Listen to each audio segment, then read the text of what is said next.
Hi, everybody. I'm John Chrastka, the Executive Director for EveryLibrary and the EveryLibrary Institute, and your hosts this week for the Library Advocacy and Funding Conference. I'm very happy to be joined today by our colleague Lindsey Thompson from Counting Opinions to talk through the results of a survey that we did over the last couple of weeks of public libraries in North America around eMeasures. And we're going to dive into what that means exactly, but there's been a lot of shift, of course, within COVID, the pivot around services, around programming, et cetera, and also potentially a pivot around how we communicate with our public during this very disruptive time. eMeasures here is about digital, it's about virtual, it's about online, and not just about the programming and the collections and the services, but also about how are we spending potentially on our communications, because unless we can break through the noise and the clutter, we might not be succeeding even though we're putting a lot of effort into it. So Lindsey, thank you very much for being part of this. And also I want to thank Counting Opinions for being one of our key sponsors here at the conference. Thank you so much, John. I really appreciate it. So I wanted to give a little bit of background before we dive in today and talk about how we came to develop the survey. So early on in the pandemic, you stop and you think to yourself, how can we show the value of libraries? Libraries, most of them had closed their doors. So those traditional measures sort of go out the door. There's no more visits at a lot of libraries. Traditional like in-person reference, library program, a lot of that was gone. So how are we going to show the value of libraries? We're doing a lot, and some amazing stories were coming out as well about libraries using 3D printers and calling all their patrons and just offering a lot of services to the public, and also shifting to online, so having a lot of online content. Now, I knew that a lot of the traditional surveys, though, didn't cover a lot of these virtual measures. So we thought to ourselves, let's develop something that the libraries can respond to. So then we shared it with EveryLibrary, and we wanted to have a way that libraries could not only share their value, which you agreed with and were fully backed, but you also brought something really interesting to the table. You added to some of the questions, but you also wanted to look at maybe where some libraries might be getting it wrong. And as someone who has limited advocacy experience, I didn't fully appreciate that right away, the value in that. But thinking about things personally, I know I've really embraced my mistakes as I've gotten older. I almost love when I do something wrong, because then I know that I can grow, I can improve, I can learn from it. So you wanted to look at things from a way that may not highlight all the great things that libraries were doing, but also have some highlights on things that could be improved. How do we get better? How do we improve based on this new situation? So I really liked that addition that you made to the survey. And we'll take a first look today at some of the questions. I'm going to give a little context. It's fairly rough right now. I really hope people go through the data and sort of look at things themselves. It's not entirely easy. When we did this, we did it over sort of an extended time period of where some libraries were fully closed, some libraries are opening. So to sort of normalize the data takes a little bit of work. So we're going to look at things from a first light, and we hope to dive into the data a little bit more and share that with everyone as well. Well, Lindsey, every conference needs an exclusive, and this is an exclusive. So this is good to go. You've got it. Okay, so I'm going to give a little bit of context in terms of some of the responses. So what we looked at was the snapshot that ended at the end of August. So we looked at just fewer than 600 responses that we vetted. Of those, just over 2,000 service outlets were represented. So that's including central libraries, branches, and bookmobiles. Now, I did a comparison. The survey was open to all libraries within Canada and the US. We have responses from both countries, but the majority of responses came in from the United States. So I sort of broke out the population into libraries that were over 1 million, in between 500 and 1 million, 100 to 500, 500 to 99, and then under 50,000. Or sorry, 50,000 to 99, and then under 50,000. And I could probably break it out for libraries that are under 50,000 a little bit bigger, because that's the largest chunk of our reporting libraries, the largest chunk of our sample. But when you look at the libraries that represent the US, and I did this by looking at the IMLS PLS data set, that's the largest sample of libraries, the largest number of libraries within the US come from that category. So in future reports, we'll probably break out that detail a little bit more. So I want to dive in as well, this just to provide some context. Libraries that were open, most of the libraries that we sampled, by the way, pretty much all of them were closed for some period of time. There were just a handful of libraries that remained open. So of those libraries that reported, we have the majority of libraries being open for curbside service. So that's great. A lot of them immediately shifted and started offering their books and other services curbside, which is fabulous, and allowing the community. I know my local library allowed us to register for a card online, which you could do before, but you had have to go in person to pick it up, and they sort of waived that requirement and added a bunch of electronic content, so that was nice. We also had some libraries that are now open for in-library service at this point. So that's a good chunk of libraries as well. You know, the majority, almost 75%, are now open for some type of in-library service, whether that's limited or not. We also looked at libraries who ran virtual summer reading programs. Now, if you look at summer reading as a whole, about 95% of libraries in the US offer summer reading programs. So it's almost all libraries offer summer reading programs. So since most libraries were closed and they would have to pivot to online, we wanted to see, you know, how that looks. And it's a good chunk of them. 72% were able to offer a virtual summer reading program. So it's a good shift, but it also shows that, you know, there are some holes now, some gaps where they weren't able to do that because it was a very limited schedule to be able to shift to that. So let me pause you for 1 second there. It's interesting because the amount of activity that happens around summer reading, I'm not a librarian myself, I've never worked in a library, I never pretend to be a librarian, and yet there's a tremendous amount of activity that happens around summer reading. And to see that only 3/4 of the sample basically had a virtual program, retrospectively, I don't fault anybody. It's been a heck of a year. But moving forward, there's some fantastic tools that are out there. Like one of our other sponsors, the Galicia Group, has a product called Book Points. It's an open source summer reading club program. The public is, in a certain respect, conditioned to expect those kinds of activities. And moving forward, I think from an advocacy perspective, it's important to try and rapidly move online with some of those key elements. Forgot to shut my phone off, my apologies.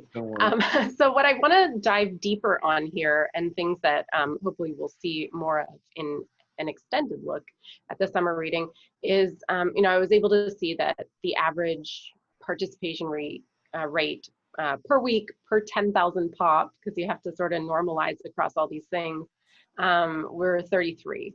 And so I'd like to break that out more based on population grouping rather than have to do, you know, so many calculations. It's a mouthful per week per 10,000 pop. So we'll try and break that out more so, and then also compare that to what, if we can get it, what the average participation rate is normally per week.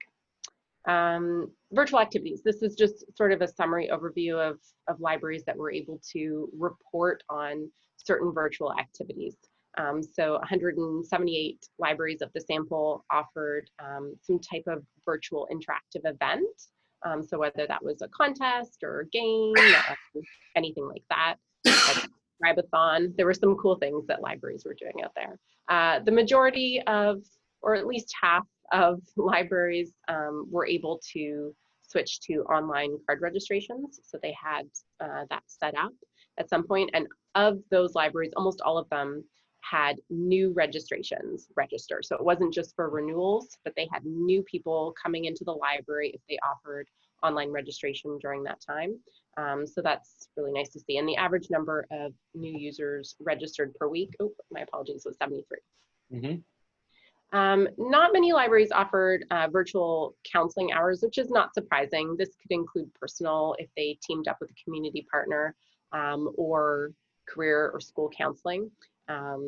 So some interesting stories potentially we thought out of there, but not a lot of libraries did that, which is not terribly surprising. What was surprising to me though is how few libraries offered virtual reference services. And what I mean by virtual is this includes online, so text, it includes, or like an online chat, it includes email, and it also includes phone.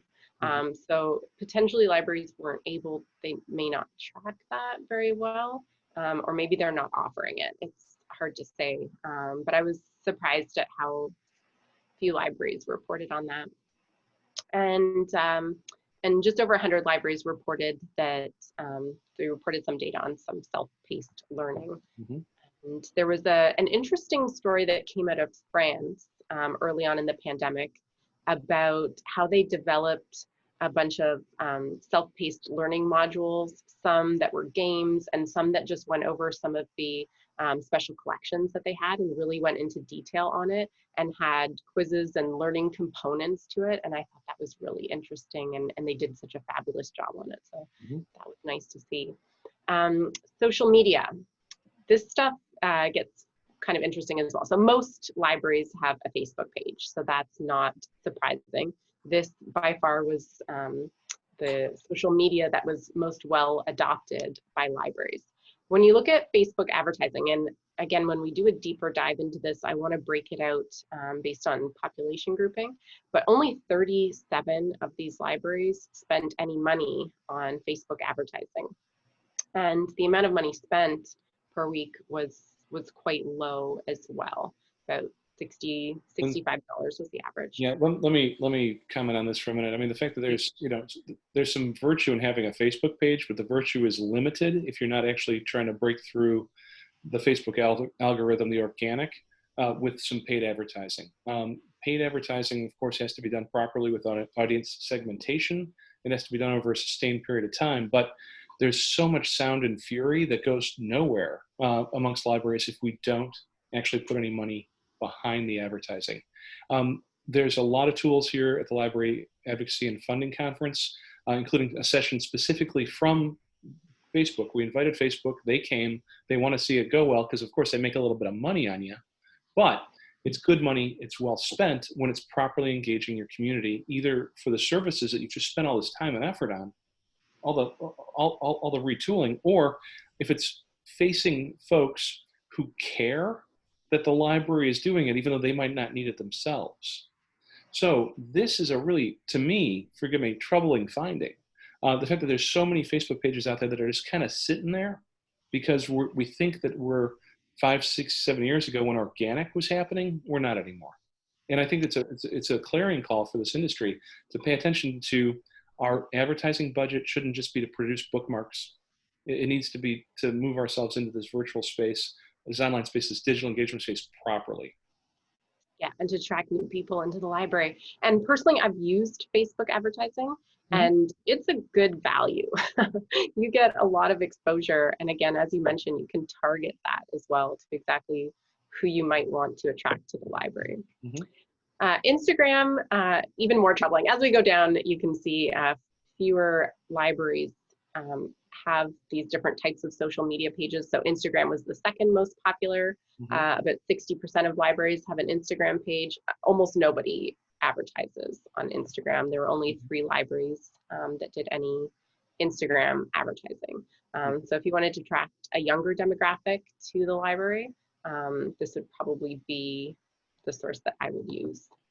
YouTube channels. Again, really surprising that only about 50% of libraries have a YouTube channel, particularly because of the pandemic. I would think that a lot of folks would want to shift a lot of their programming online. And while that can be done through Facebook and Instagram as well, YouTube is a nice setup for having online videos already. You know, I follow a tremendous number of libraries professionally, and well, also personally, because I dig libraries, of course, but professionally. And so I do see a lot of Facebook Live feeds pop up, and it's real cool. And I know that there's a lot of them syndicating content through YouTube as well. But those folks who aren't need to, you're absolutely right, need to start considering the right way to put their staff, their very able, capable, competent staff in front of the public. And you know, if you're happy with having 15 kids show up to a program in person pre-COVID, and you don't want to put the time out there to do it digitally, you got to start rethinking yourselves, folks. I think. Forgive me. Yeah, I couldn't agree more. Now, some libraries in the comments, we had some interesting comments actually that their municipality wouldn't allow it. Sure. You know, some I'll forgive them. Sure. Totally, and some lacked the funding to be able to even have staff do anything. Some, though, that were in those situations reached out to others within the community to help them with that content. So rather than having staff create or read the story, if it's a story time, they would ask local authors, or they would ask prominent members of the community to do that. So I think that's nice. Or some of them just linked to what other libraries were doing. So I think that adds a bit of value as well. Libraries with Twitter accounts, about half. Pinterest pages, again, it just starts to dwindle. About 20% have a Pinterest page, and even fewer have Flickr pages. These were the ones that we specifically asked about, and then we asked about other social media. So very few do anything else, so we thought we'd covered the gamut pretty well. Of those that use other social media, LinkedIn, Tumblr, Nextdoor, blogs, and newspapers and TikTok. And I'm sorry, it looks like my that shifted, but those were in order of popularity. You know, Lindsey, I mean, 600 responses and just these under 10s. This is sort of an interesting artifact inside. It's basically a rounding error. Around, oh yeah. Well, I know that you're a statistician, and that actually means something to you. It's to me as a advocate and a marketer, I look at this and I'm like, okay, that's nice. A couple of them have a few more. Yeah. Oh yeah, for sure. Yeah. Yeah. There was nothing really significant that came out of any other social media.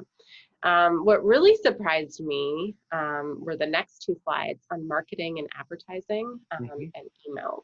So we asked specifically about Google advertising, because libraries that meet a criteria, I think all libraries in Canada are open to it. You'll know more about this than I will, John, but libraries who are not for profit or meet a particular criteria can get Google ad grants, which is basically like free advertising for libraries. So it's a large number of libraries that qualify for this in the United States. So we wanted to see, you know, who's taking advantage of this. And then there are a lot of services that will help you with Google ad grants. And Koyos, one that we've partnered with, they were waiving their fees as well to be able to help you out and get this Google ad grant. So we looked at this. Libraries who used paid Google searches, next to none. And libraries that used Google ad grants were also like next to none. Almost nobody is using this. You know, and speaking of them, yeah, I'll let you comment. No, it's fine. Like I want to do that, like that Walter Cronkite thing where he takes off his glasses and he shakes his head, because our colleagues from Koyos, they're one of our sponsors here, you know, for the conference, of course, but we actually partner with them to help support some of the work that we do on the EveryLibrary Institute side. It's fantastic because they've got the competencies to actually put your ad grant funding to work. And I think it's like $10,000 US equivalent per month. You don't get any cash out of it, but you get equivalent. And there's all kinds of rules. There's all little rabbit holes. So you need a good partner for this. But folks, if we're not showing up in the search feed, if we're not showing up at point of need or point of want, and I'm not even talking about trying to surface your entire collection, just the fact that you exist, relying on organic in a very noisy marketplace of search, I think we have to reconsider what we're doing as a best practice right now. There's good, there's better, and then there's nobody else that's doing it right. Yeah. Okay. Sorry. Go ahead. No, please. That one was really mind-boggling to me. Yeah. I had to do a double take at the numbers. So yeah, it would seem like a natural thing to want to do. Extending that further is sending emails to patrons. So about 60% of libraries do this. Again, I would have thought this would be sort of natural, but a lot of libraries don't collect email addresses, or they say their town is too small and technology isn't really adopted well within their community, so not everybody has an email address. But it's free to set up an email address. If you're at the library, you can help patrons set that up on their behalf and show them how to use it. So I think this is sort of a missed opportunity as well. Well, my colleague Patrick Sweeney, our political director, I don't know who he stole this from, but I'm stealing it from him. The idea of email is the gateway to the internet. Folks, if you're like concerned about Facebook, if you're concerned about Twitter, if you're concerned about Pinterest, if you're like, oh, chasing the TikTok monster, whatever, every single human who signs up for those other accounts needs an email address to do it. It's the one thing that's completely portable. I can't message Lindsey from Facebook on her Twitter. It doesn't work. I can message Lindsey on email, agnostic whether or not she still, has a Yahoo account or not. No offense. The emailing is the single biggest driver for engagement. And if your conversation at your library is about privacy, I have two beautiful words for you. It may take some time for you to build the list, but I have two beautiful words for you. They are opt and in. And opt and in are what drive marketing, engagement, communications, advocacy success. To ask people for their permission to do it means that they've given you their permission or not, but they've given you their permission and then they want to hear from you. Again, it's 2020. I know we're in the middle of a lot of crises right now, but if you have the opportunity to put up either an in-person clipboard or a digital clipboard and just say, give me your email address, we want to keep in touch with you about fun stuff happening in the library. I can't believe that 40% of this sample doesn't. Yeah, I agree. We are all overwhelmed with email, but I really enjoy some of those emails that I've opted into. Mm-hmm. I want that content. There's one or two sessions about content marketing and messaging here, several sessions at the Library Advocacy and Funding Conference, where I can't remember which presenter it was, but he said the difference between spam and email and valuable communications is whether or not you've opted in and you want it. The difference between spam on the marketing side and good content is whether or not you've paid attention to what your audience wants to hear. Definitely. And the library offers so many interesting learning opportunities and content. Like, people, I think, would opt in a high numbers to get information. Yeah. Okay, then we asked some questions about, these are very subjective, but the readiness of the library. How prepared were you in terms of the adequacy of your equipment, your space, and your staff to deliver virtual content to shift? Excuse me, I have a little something in my throat. So we looked at this adequacy of equipment, and about 50% of libraries rated themselves as average or below average in terms of adequacy of equipment, and then 50% higher. Same with space and staff. Now, it's hard to say that because you may have some equipment that's great, but not enough of it. You may have some staff that deliver great virtual programs and others that don't. Same with space. You may have just limited space, or maybe it's not at all adequate for your needs. So, there's, I think it's a little bit interesting here, but of course, nice to dive down to some of the comments that were made on some of this. So when people go through the data themselves, then they can sort of take a deeper dive and look at what this all means at a local library level. Budget questions. Did you experience a budget cut? And yes. I'm sorry, real quick, before we do this slide, the time period where this survey was in the field, if we can emphasize that for a moment. Yeah, for sure. So we went into the field, I believe in June. June 15th-ish? June 15th, yeah, thank you. And we are still in the field. So this data covers June 15th to August. But some folks did enter data that was that predated June 15th. So it was June 15th to August 31st. Yes, August 31st. Thank you. Did I say 30th? No, you just said August. That's quite. August. Yeah, the end of August, till the end of August, August 31st. Yeah. Thank you, John. But some of the data did predate the June 15th, even though that's when we went into the field. So I would say, at the beginning of COVID to about August. And some folks provided, we asked for a snapshot, whether that meant like a month or a week. That meant different things to different libraries. Some reported half a year's worth of data. Some reported an entire year's worth of data. So it was, we had to sort of try and normalize some of that information. Yeah, but when you get right down to it, have you experienced a budget cut through August 31st is only a third, but it's still troubling to my perspective. Yeah. Yeah. And yeah, all of these as a result of COVID questions were outside of sort of the time period, but you're right, it ends on August 31st in the case of this data. So a lot more libraries anticipate receiving a budget cut.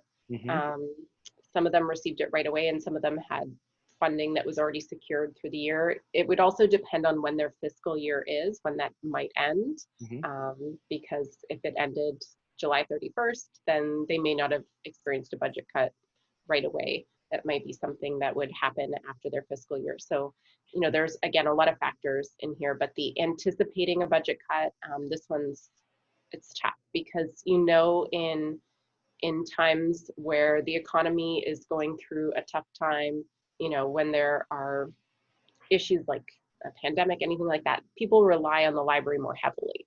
And I think there was a study done by ALA. I don't know if I have it here in the notes or not, but they put out a great study, ALA, about public library use and how it increases during challenging economic times. I can try and throw that into the chat session later. But there's, strong evidence that occurs. And just at that time, when the libraries are used more heavily, when they're more relied upon, they're experiencing budget cuts. So it's a strain. Like, I think everybody's overworked right now, not only trying to pivot, but trying to really help out their communities and do things well. And they don't have the staff, probably because of the budget cuts. They don't have the budget. They're worried about what's going to happen next. How do I save this? So, we're hoping that if we can glean some more information from this, we can. And for folks who are listening in here during the event, during the conference, there's some really strong programs that we have. One of them is from Carol Spain from Standard & Poor's, Shelby, whose last name escapes me right now, from the National Association of State Budget Offices. In the US, we've got a lot of content for folks about what's actually coming, some of it on a state-by-state, some of it on a municipality level.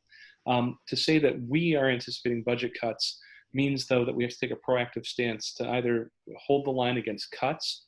Austerity budgets are the worst thing in the world.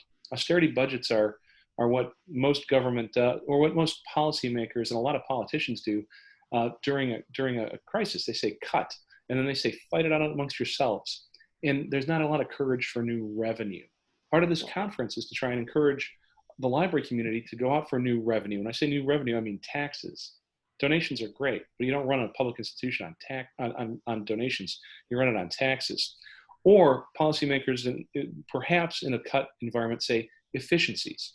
And efficiencies, sure, that's great, but sometimes efficiencies cross over between departments, or cross over from the library and another part of government, another part of what's in those, whether it's health or education or jobs creation or economic development. So I think my biggest concern, Lindsey, with this is always the idea of, oh, it's coming, we can't do anything about it. And I'm really glad that we're in this environment here around the Library Advocacy and Funding Conference, because I think we can. Yes, absolutely. And hopefully we can help with that with some data as well. And speaking of donations, though. Yes, speaking of donations. So obviously a lot of folks weren't asking for donations during this time. So if there was like a friends group or something like that, probably a lot of folks said we're going to hold off. And maybe others came to the table and said, now's not the time to hold off. We know that they're going to experience budget cuts, but you can see here, most donations, the majority decreased. I'm sorry, real quick, can we just go back a quick slide?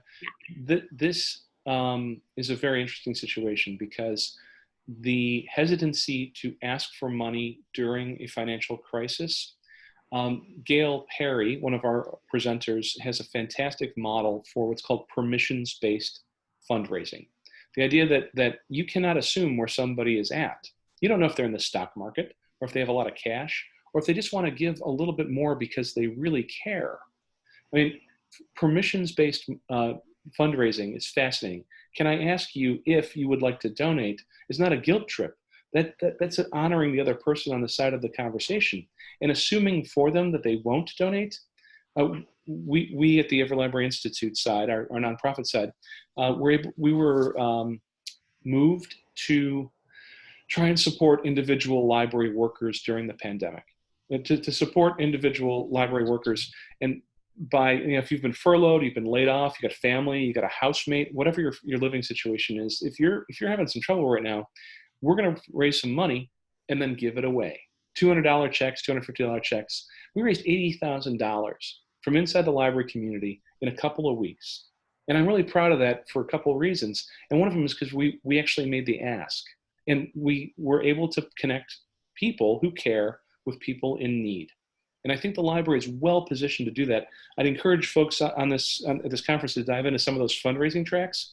But, like, this is a snapshot, means that some of our capacity building, our experimentation money, and even our money that's not coming in to backfill things that are being cut with the taxes side, we have to up our game, I think, as a sector.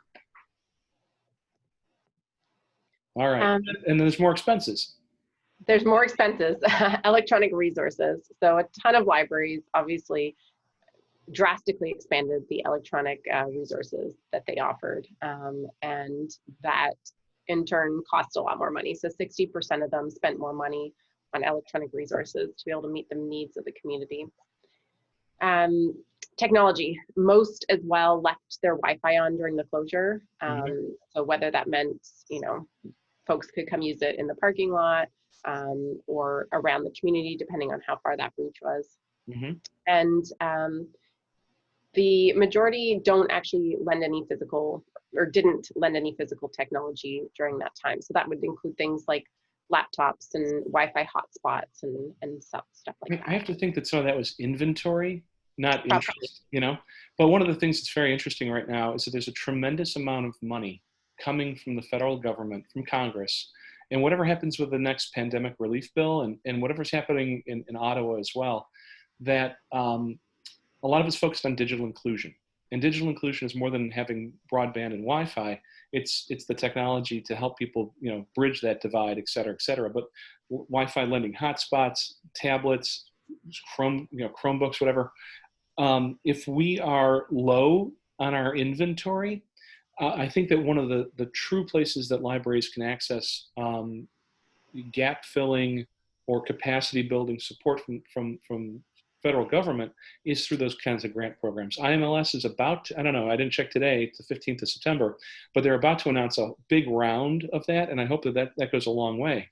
And yet there's philanthropic groups as well, foundations, individual donors who are appalled at the fact that families don't have an internet connected device or a way to connect from their homes. And I think that you, as a trusted institution, an anchor institution in your community, can make a very strong case for being a conduit for that. Yeah, that would be amazing, because IMLS grants are fabulous, but they do take time. And right now, that's not something that anyone has the privilege of. Well, to IMLS's credit, they're moving real fast to move this CARES Act money forward. Definitely.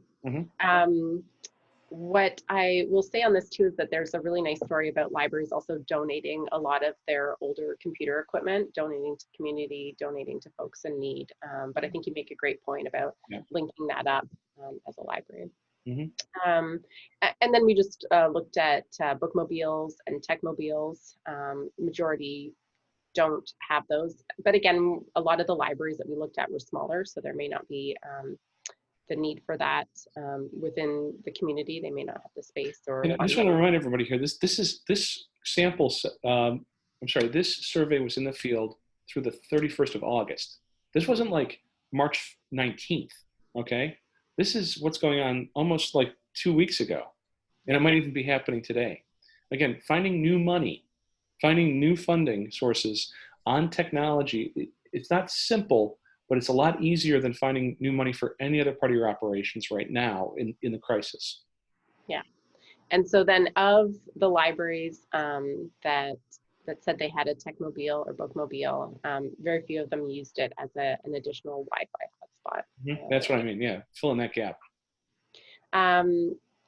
Did you produce more virtual content? Most libraries did, the vast majority, almost 80%. And was there increased usage? Again, almost in line with over 75%. So definitely, not surprising. There's a big shift to online content. Community, did you form new community partnerships? And this is a bit surprising as well, too, that so few did. About 70% did not. 30% did. And it would be interesting to see too if there were, how many of them had existing community partnerships. But there weren't a ton of new ones that were created during this. Yeah, I got to tell you, I'm troubled by this one. Not even from an advocacy perspective, but just from a services perspective. Right now, if we have, in some places, the library might be the one functioning part of government. So you got nobody to partner with. I get that, But in other places, health, seniors, education, people looking for work. I mean, the community is, the community focus for a library on more than just literacy. The different aspects of what we do to make a more interesting place to live, a more thriving place to live, and a more prosperous place to live are not, we're not showing up to that. And I think that that's a real deficit for our sector. And it makes an austerity budget situation where there's limited amounts of money.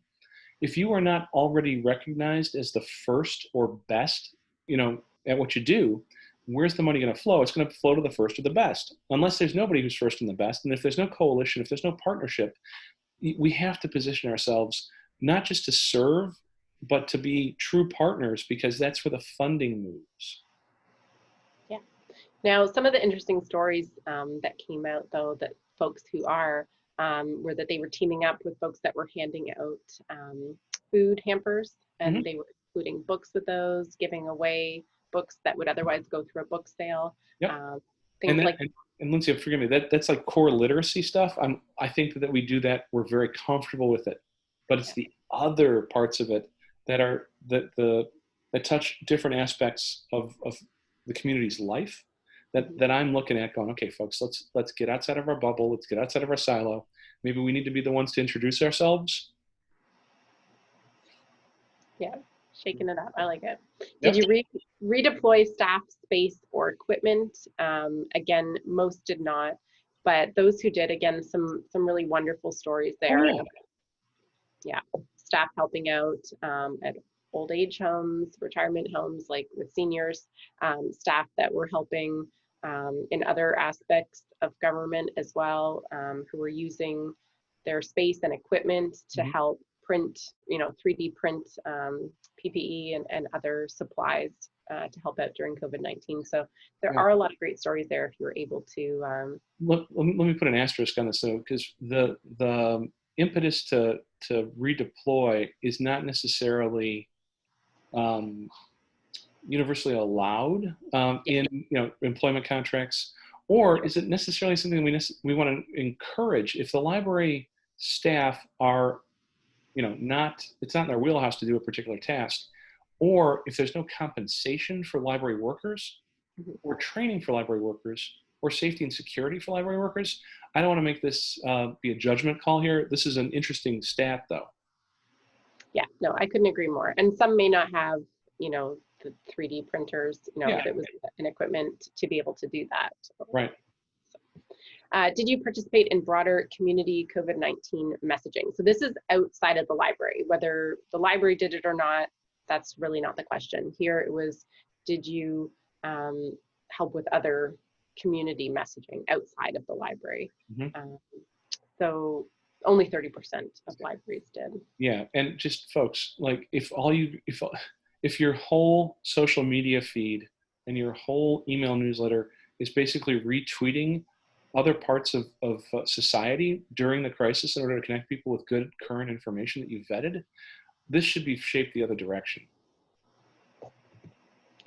And then I've just got some stories. So I don't know if I can shift this over a little bit. Oh, I can. I have everybody's faces over here. Okay. So some good stories. Some folks held community conversations with the mayor, local doctors, community partners on the impact of COVID-19 and on the local economy, and threw up a resource page. One library partnered up with the township and created a volunteer form application along with a form for people in need, and they coordinated these. So I think this is sort of what you touched on before, John, as well, about the library being a trusted source, so being able to link up as well, like donors and folks in need. This is similar in terms of volunteers. One library said that they have a strong partnership group made up of municipal departments and local agencies that provide social services. It has been working over the past few years to assess and address gaps and to work more closely together on shared mandates. And the library plays the larger role in this group. They work together with a group on COVID-related messaging, community messaging about community mental health supports. The library also devoted several pages of its digital summer program to support related content and promoted this content when providing phone and email services to the libraries. And one library provided 400 staff as disaster service workers, assisting with a bunch of different projects. I want to put an asterisk on that. Providing staff aspects of things. If there's not an interoperability agreement, or if your employment contract doesn't say that, but if you take off that first part of the clause there, and to talk about what the library could be involved in, either as a support organization, as a partner, as an amplifier of what's happening in the community, this is a great laundry list here. I love these good stories here, Lindsey. I appreciate you bringing them up, though. And then I think this is the last slide. Some other library initiatives. Libraries put their story time on the radio for those without internet access, and I think that's a great way as well, just to get the message out there for folks that may not have access. Can tune in there, probably in some maybe more rural areas. One opened or reopened, I should say, their shower and laundry truck services at a branch. That's such a nice community service to provide in a hard time. So those were available to anyone in need. One asked community leaders to provide virtual story times and worked with local authors to tell their stories. A library set up an outdoor living room that was furnished with sitting and reading and socially distanced, as well as tables to work at. And then, again, that one would hopefully you don't have rain, or you have some sort of roof over top or the furniture that could withstand it. One library started soliciting submissions for a pandemic archive. And then we heard many stories about libraries who 3D printed COVID supplies, called all of their patrons to check in. And these aren't necessarily small libraries. They had massive lists to go through and call, a huge undertaking. And they did this kind of regularly, check in on people that needed it, which I think is such a nice story. Provided programs in a box for curbside pickup, extended their Wi-Fi reach, provided computer help for things like virtual doctor's appointments, filling out taxes and working from home, and offered food vouchers. So a lot of nice things that the library is doing. One of the frustrating moments for me professionally is working with libraries across the United States and around the world. When we bring up a list like this and somebody says, well, I'm going to pick out the one thing in this list that my library can't or won't do, or my administration won't let us do, or my mayor won't let us do, or whatever, or there's privacy, yeah, okay, that's very cool. Let's look at the rest of the list. And there are some times where there are people who need particular services, and we're here to provide, those particular services. But there are a lot of other folks out there who they themselves, while perhaps socially distant and confused and hurt and isolated and whatever, didn't have a big lifestyle change, didn't have a bit people, people who say there, but for the grace of whatever higher power you believe in, go I, who are very interested in hearing how you did whatever is appropriate for your library on these kinds of lists. And I go back to the lack of spending, and I'm going to say spending on advertising on Facebook, the lack of discoverability on search, the fact that we're not willing to even email people. And yeah, maybe I'm doing what I just accused everybody of, which is to look at a long laundry list and say this problem, this problem, this problem. But the data, I think, clearly shows that there's a disconnect between what the mission, vision, and values are of the library, especially in this digital, virtual, and online moment, and their ability to communicate it out.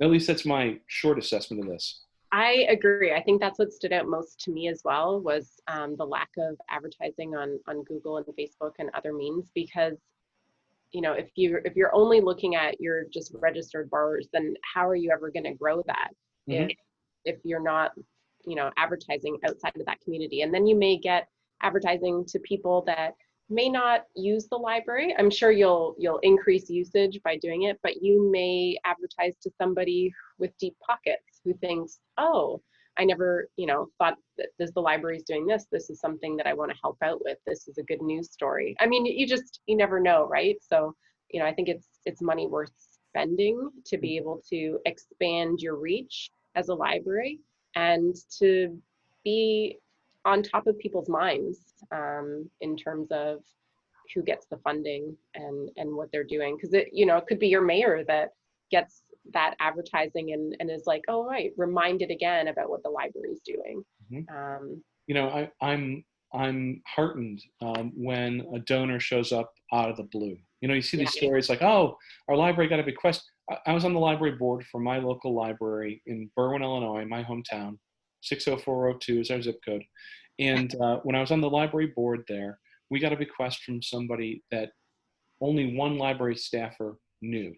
It was a $250,000 bequest. This was back in 2012 or so. $250,000, and we got the notice from the estate lawyer. The man had passed away, and we all looked around at each other and said, "Who is this guy? Who is Mr. George Ververka? And it was like we asked around, and one of the staffers was like, "Oh, I used to go visit George, before he went to the assisted care facility." And that, how do I want to put this? The out of the blue nature of that is not how we should be planning ahead for the future funding of our libraries. Exposing these stories about what you've done and exposing the shortfalls in your community about where the gaps are that need to be staffed properly. Have somebody show up on literacy, on job skills, on education gap fillers, on supporting parents during the time. To wait for like an out of the blue moment where somebody's like, oh, I'm happy with the library, I'll put them in my will. I think that this data set clearly demonstrates that we need to pay attention to the tools to advocate, to advocate for both things. Use, come on in. If you need it, let's use it. Come on in digitally, come on in person. If you need it, let's use it. It's here for you. Here's how you get it. But to advocate then for who else cares? Who else cares that the librarians, the library workers are doing that as elected officials, as constituents of elected officials, as voters themselves, as donors, as volunteers? We have to sound, we have to sound, I was going to say sound a gong. We have to be louder, We absolutely have to be louder. I agree, because, so many people support their library, and locally here, our library was under funding pressure, and the amount of people that spoke out for the library, it's more people support the library than use the library. Let me put it that way at the time, because registered users is usually purged every 3 years, at a minimum. But folks may use the library at different times in their lives. And so it holds a special value to them, or, at long past when they use it. Absolutely. Absolutely. And we could, the rest of the sessions at the conference here are geared towards helping you see that, to understand the difference in how people listen, if they're a user or a non-user, and if they're attracted based on the vision, mission, and values, or if they need your stuff. Yeah. So much great work, John. Thank you. It's been a real pleasure to work on this survey. Parting thoughts, Lindsey. We're coming up on time here, and then what I want to do is, if I could, just stop the recording, and then open up, if you got a few more minutes, Lindsey, to folks. Yeah. Okay, great. I'm going to probably have to leave, though, because it's a live That's event. okay. I'll stay here.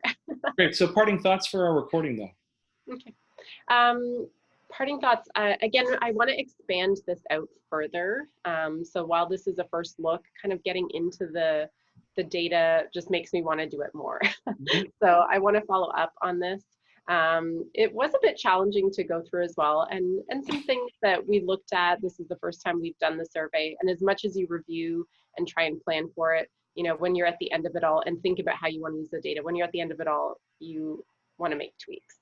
So we do this going forward in the future, which I hope to, starting in October, do our next wave. There may be some slight tweaks to the data, but I also hope to dive into it a little bit further to be able to provide it out to folks. And I hope we see some changes. I hope we can see some shifts in marketing in particular, but see some additional good stories about what libraries are doing with this and how they're sort of fixing their mistakes, if you will. That's right. Lindsey, can you put the thank you page or the last slide there? Okay, folks, this has been a conversation between John Chrastka, from the EveryLibrary Institute, and my colleague Lindsey Thompson from Counting Opinions. The eMeasures Survey and Snapshot Week will be restarted again, though we're still collecting. We're going to put a hard line on October 1st and do another sort of class, if you will. And we'll be releasing, co-releasing between the EveryLibrary Institute.org page and the Counting Opinions page, a longer form version of this that we would really like to invite people to poke at, like Lindsey was saying. Like, let's ripen the questions. Let's find out what we need to be doing to collect, understand, and then compare between libraries what we're up to on this digital, virtual, and online pivot that we're all getting used to. So, Lindsey, thank you very much today. Thank you so much, John. I appreciate it. It was a real pleasure. Folks, I'm going to stop the recording now, and we can chat a little bit.